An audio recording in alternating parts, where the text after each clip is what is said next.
సంఘానికి ఇచ్చిన ఆదేశం ఏంటి అనంటే, ఎడతెగక మీరు అవగాహనతోనే ప్రార్థన చేయండి అని అన్నాడు. నిజంగా ప్రార్థన లేని సంఘ సభ్యుడు సంఘానికి పెద్ద అడ్డుబండ.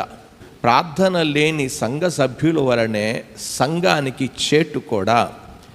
అది ఒక వ్యక్తి వర్ణిస్తూ ఏమన్నాడంటే, శరీరంలో కుళ్ళిన ఎముక లేకపోతే పుచ్చిపోయిన పన్ను ఏ విధంగా బాధ పెడుతుందో ఆ విధంగానే సంఘంలో ప్రార్థన చెయ్యని వ్యక్తి సంఘానికి బాధ పెడుతూనే ఉంటాడు.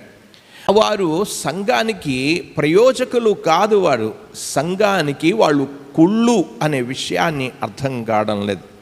వారి వల్లనే సంఘానికి ప్రమాదాలు,